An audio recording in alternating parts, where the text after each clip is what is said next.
Buenos dias sa ating lahat mga kaibigan.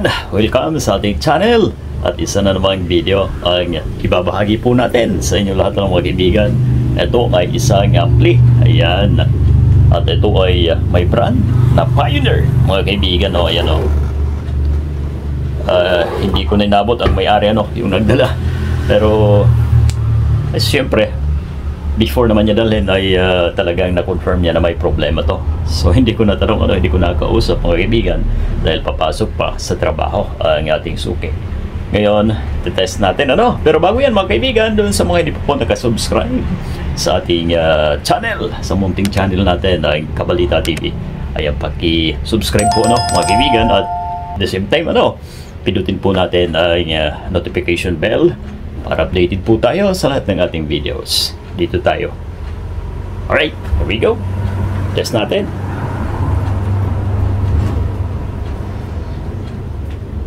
Lagyan natin ang speaker muna. A and B.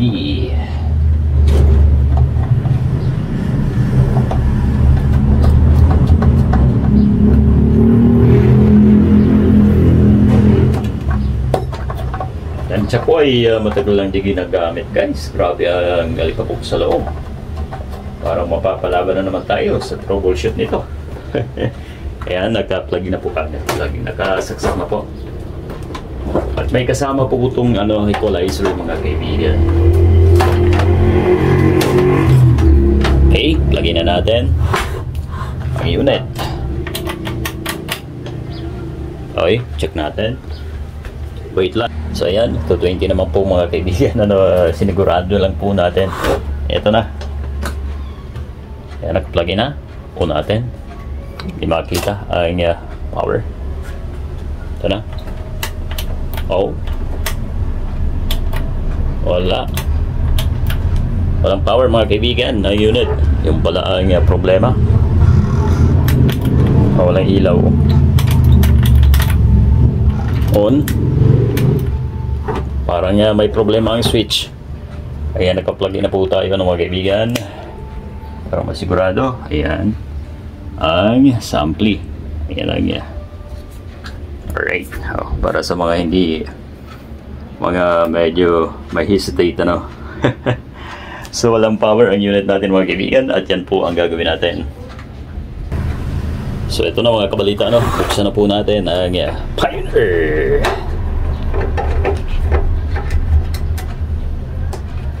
So ang idea lamang po natin ngayon ay wala siyang power Ayan. Ang bigat guys. Magandang klase talaga to.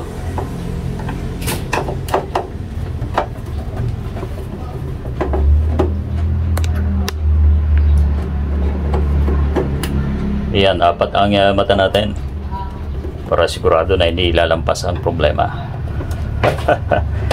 Alright.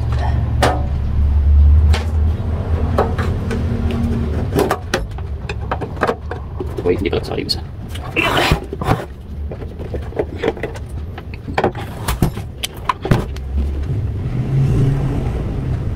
Depan pala ito guys, matindi. So doon sa mga nagtatanong po sa atin nasabi nila yung 1000 watts na speaker ay kayang paganahin ng isang 5 auto ba? Ayan. Whatever mga kaibigan. Ay Diyos ko po, grabe ang dami.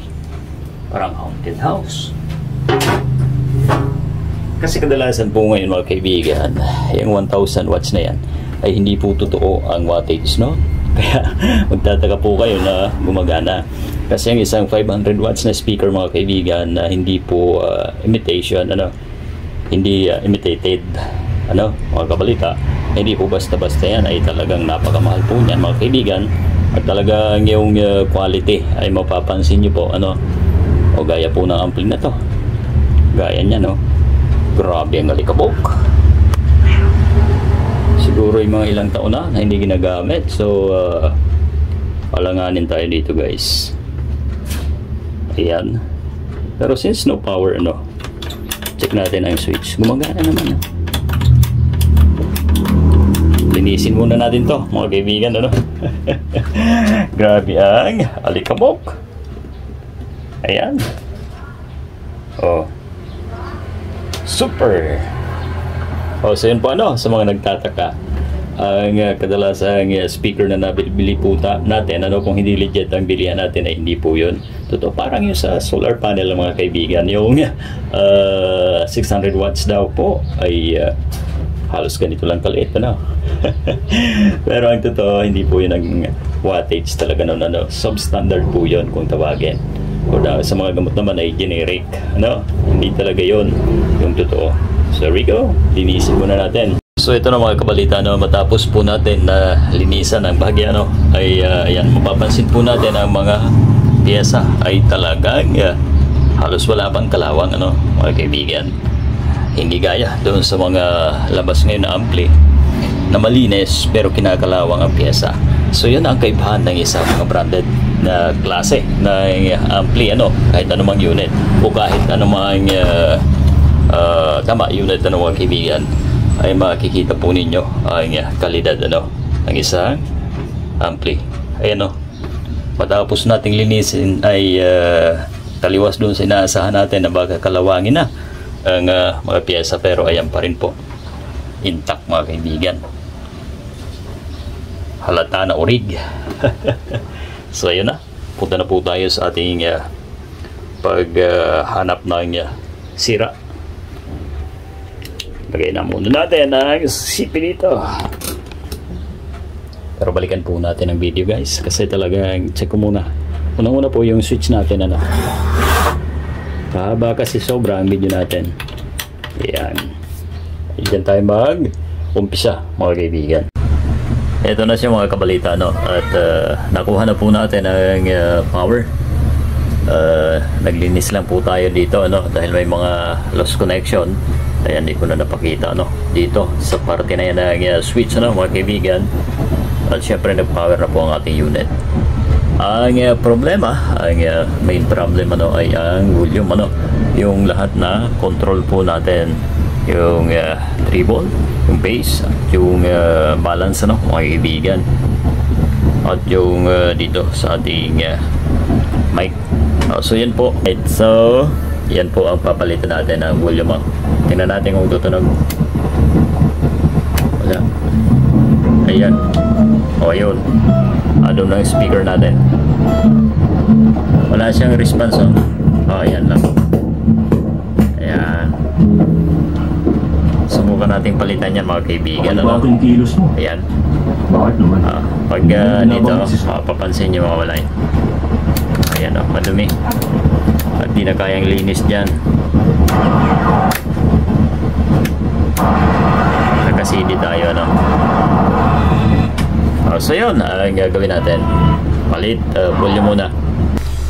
Ito na mga kabalita, at nabaklas na po natin.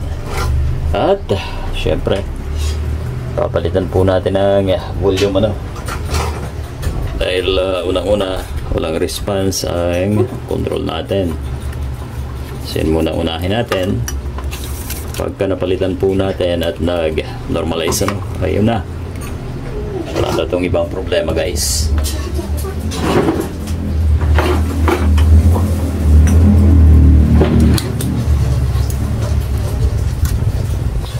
Ito ang volume master, ito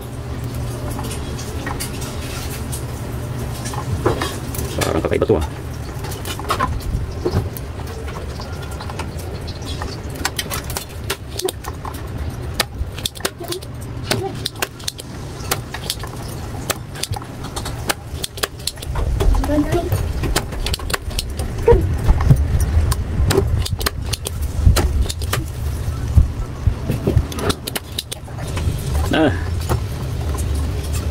kakaiba ang volume, kumpara natin sa mga labas ngayon. Sana magpwede yung dito.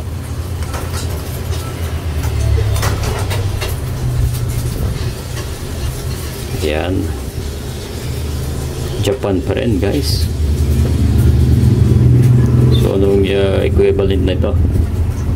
ACT 107. So 100 ang ipapalit natin.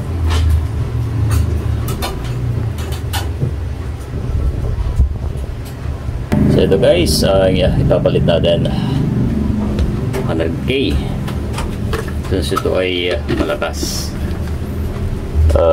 Yun ang equivalent ano. Kasi ang nakalagay ACT 1073. Alright, so 100 ano, something ano, pwede na to.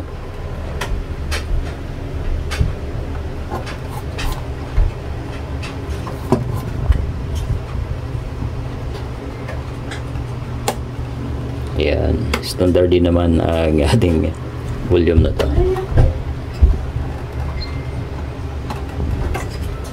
Ayan.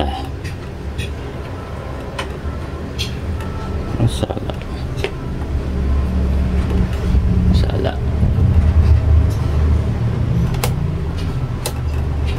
Yo, taas pa rin. So, andito yan dapat pala. Ayan.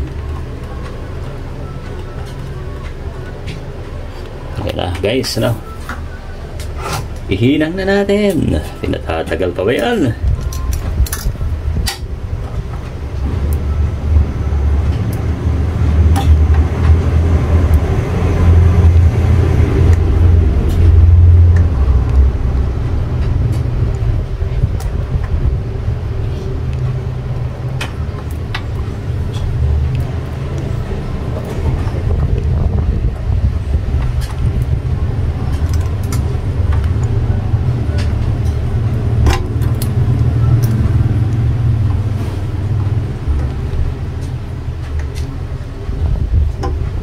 Yan.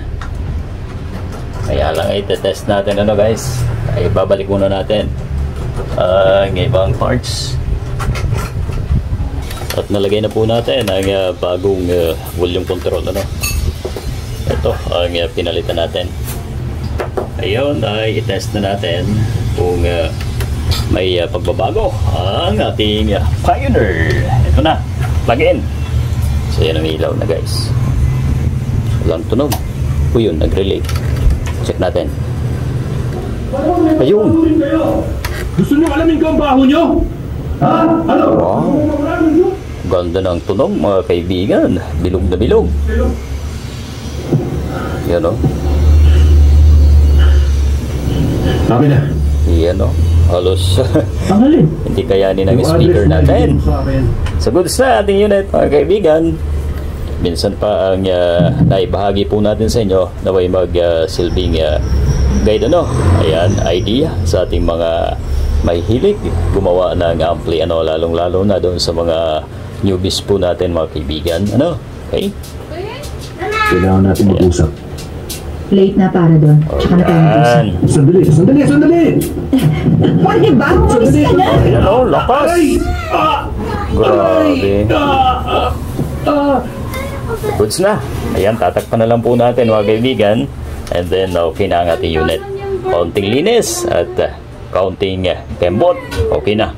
So, ito na mga kaibigan, mga kabalita, no? Ang tapos na natin gawin ang isang Pioneer, mga kabalita, no? At kanina ay ayaw mag-power. At yung tunog naman pag binulyuman natin ay halos napakahina po, no, mga kaibigan. Subukan na natin ngayon. Ayan. Ayan. So bali, ito lang ang pinalitan natin ang master volume control ano mga kabalita. At goods na ang ating unit. Ito, lakas. Your audience more, mas may puso. Problema ko rin yan nung nagsisimula akong singer. Parang kinakantahan ko lang yung sarili ko. Pero iba ang tunog ng isa na to, no, mga kaibigan. Talagang iba ang urig. Pioneer. So, dito na natin puputulin na ng ating video mga kaibigan, ano. Maraming salamat at huwag po natin kalimutan na i-like ang ating episode na ito mga kaibigan. Isang ampli ang ginawa po natin. Thank you and God bless po mga kaibigan.